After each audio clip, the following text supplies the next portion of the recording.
ground type products. Now this right here is a very thin type item right here. What we could do with that is we could take and put some breading in the inside of that, some stuffing. We could roll that up on that, pin it together with toothpicks, and make a nice little stuffed roast right there, similar to stuffed steak. There's a lot of different things you can do here when you're your own processor. Just clean that up very well, trim all the fat and gristle off there, or, as we'd always said before, depending on what your family uses the most of, maybe you'll just want to put that down for hamburger meat. We're going to go ahead and square it up, and I'm going to make that for a stuffed steak. Okay, lay that out just like so. Set it over here. That's what I'm going to use that for. Now we'll start back at it here and continue pulling on it. We're going to get that seamed apart here, and then here again we're going to run into some of those shank muscles that are in the leg. And like I said before, when you cut into these, you'll notice that they're really full of a lot of different gristle, sinew, connective tissue. This is the running muscle of the animal. So it doesn't work well for a lot of different items. So we're just going to use it for hamburger here. Take that right down for hamburger. Cut this little end off here. Looks really hard. It's a piece of connective tissue that kind of dried out on us in the aging process. Put that off to the side. Continue trimming this apart. Take your time and work your way right through here. I'm not finding a lot in here of what I'm looking for my family, so I'm going to go ahead and just put that down into the burger meat section. Okay, go right back to it. Pull this apart here, and here's another muscle seaming out of there. Okay, there's a nice muscle there that'll make for steaks, and this is actually called the top blade right here. We'll take it, trim this sinew off the back side of it here. Put that down into the burger meat tub. Just trimming this off, just like so. Down in the burger meat tub, the same principles apply. Trim off all the gristle and sinew. Okay, square that up a little bit. Alright, and there's going to be a really nice piece of meat there that will work great for cutting some steaks out of. We can go ahead and just knock some steaks off of that. We can do the butterfly, cut halfway down through, then the whole way down. Butterfly them right open, put them up here in that section, or we can save that for a small roast. We can do a lot of different things with it. Okay, cut that right into butterflied steaks, put those right up there. Okay, same thing with the mock tender here. We'll follow the same procedure. Trim all the gristle and sinew off of there. Connective tissue, silver skin. Just going to trim it all up so we can get this trimmed right down to a very nice piece of meat here. Keep trimming it here. Working our way back along it. Trim all this silver skin off of there. This is a great thing about cutting up your own wild game animal. You can just get so much more out of the animal if you process it yourself. To pay a butcher to do all of these little individual cuts for you, you'll have a fortune wrapped up in getting this animal processed. So I'm just going to go ahead and trim this all up. We're not on any timetable here. We can take as much time as we want. Okay, now that makes a very nice piece right there. Okay, as I said, now we can square that up. We can cut this into some butterfly steaks. Cut 3/4 of the way down through, then the whole way down through. Just butterfly it open.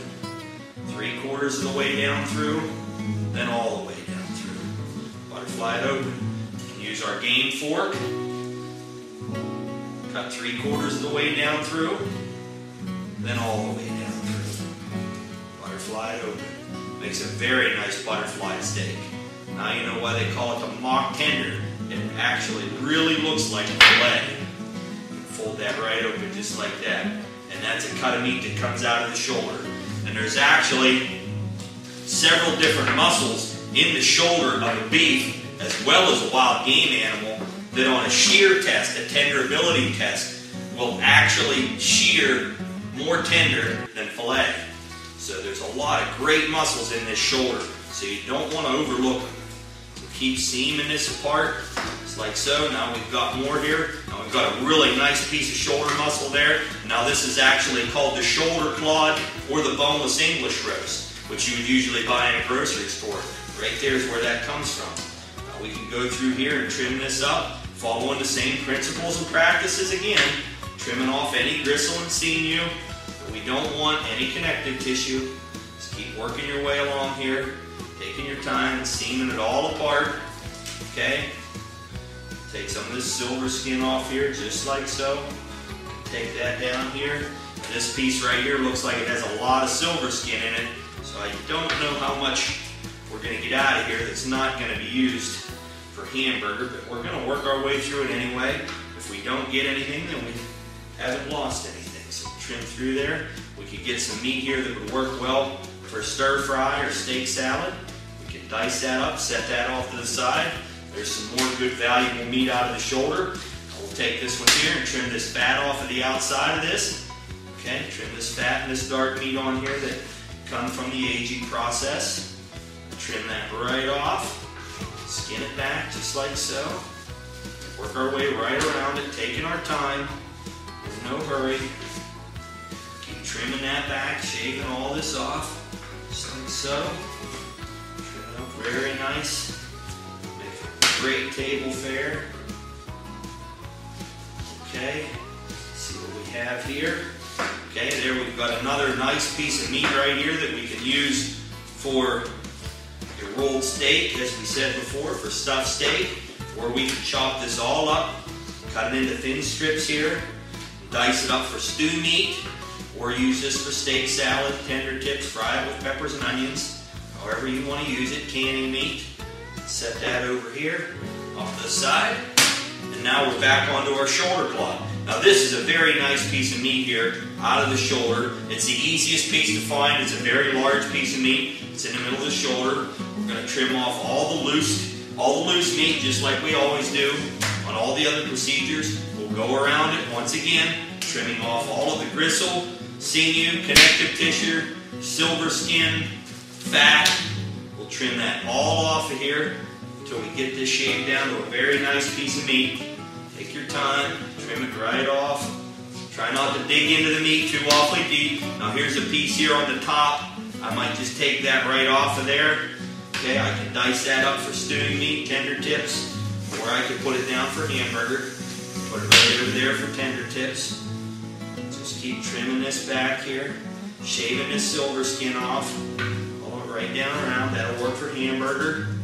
Just keep working this off. As I said before, if you worry about this gristle or silver skin going into your hamburger meat, don't worry about it, because the grinder plate and knife that's in your grinder won't let that through there.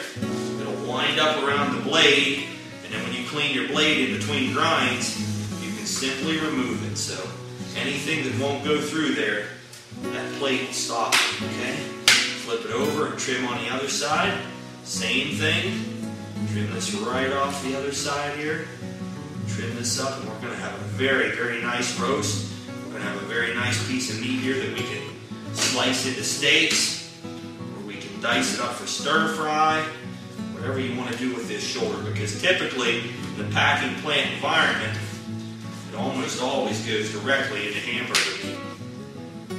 Finish trimming this off the outside here. Clean it up very nice. There we go. Now we've got an excellent roast right there, or as I said before, we can take our fork, square it up here a little bit. Take that piece, cut that into tender tips or stir and fry meat, put it right there, and cut steaks right out of that. See there? Right out of the shoulder, we can come up with some great steaks. Just take our time, trim it up, trim all the silver skin, sinew, fat, gristle, trim it right out of there. You can come up with some very nice cuts of meat, even out of the shoulder. We'll set that off to the side. We'll move on to our last strip of meat here that came out of the shoulder, and we'll follow the same procedures with it. We'll trim it up, take the gristle, fat, and sinew off, silver skin, connective tissue, trim it up here very well. Fat, of course, we'll throw that away. So as I said before, it's undesirable. Even in the hamburger meat of a wild game animal, you don't want any fat in there. You don't want that burger having that chalky fat taste to it. You don't want that wild game fat in there, or this sinew and gristle connective tissue. Okay, there's a nice piece of meat.